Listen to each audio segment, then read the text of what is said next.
Clobbering time. I gotta say, this movie was fantastic. But here's the thing. This is a spoiler-free review. Before I hop into this review, keep in mind this is just my opinion. Share what you think about the movie in the comments down below, and let's hop right into it. So there's a good dynamic between the four members here, and it really just captures their personalities perfectly. I think especially with Mr. Fantastic and Invisible Woman, it's able to do something unique here with them having the baby, Franklin, who plays a pretty big role into the story. If you didn't know, the Thing, aka me, I was in this movie, and the Johnny Storm, he's great. The only thing I will say is they didn't really do a bunch of scenes with him in crowds, flirting with women and that kind of stuff, which is a big part of his personality. They just didn't have much in here. So this movie is just very comic booky because it's retro futuristic, so it's able to do something unique. It's an excuse to feel like those older 60s comics. So just the city, all the flying cars, whatnot, it looks great. I will say there is a ton of CGI in here and it just kind of looks inconsistent. Some of it's great, some of it's mediocre, and some of it's kind of weird. But none of it really takes you out of the viewing experience because you're invested in the story. And I just think overall when it comes to the characters, the costume designs are great, the CGI characters, the designs for them are great. And there was also just some great cinematography in here.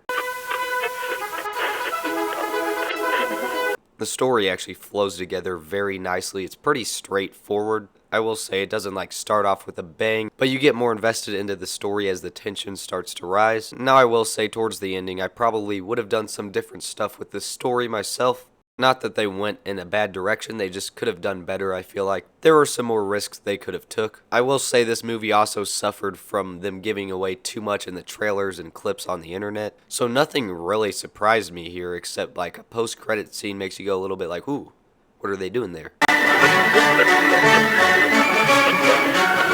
Out of all the Fantastic Four movies, I think this one does the best job of utilizing each member's powers. Just for the many different fights that take place in space and on the ground, there's a lot of unique stuff they're able to do here, and all these different battle sequences might be the biggest strength of this movie. So you get a lot of banter between these characters, and that's really where the heart of the movie comes from. You're late. What do you mean?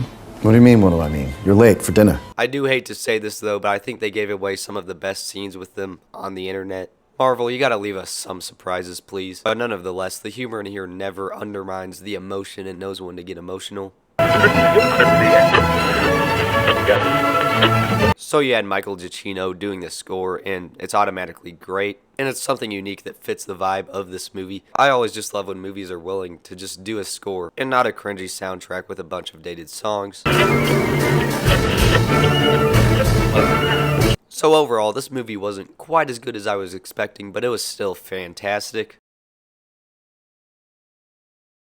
Say that again? This was another much needed win for the MCU that shows they're going in the right direction. So if you haven't seen it, I would recommend checking it out if you're interested, if you're a fan of this kind of stuff. But just don't expect a ton of surprises. Overall, on the quality scale of 0 to 100, it gets an 80%. If you've seen it, let me know what you think about it in the comments section down below. As always, thank you guys so much for watching, and I'll see you guys the next clobbering time. Where is the button to turn off my camera?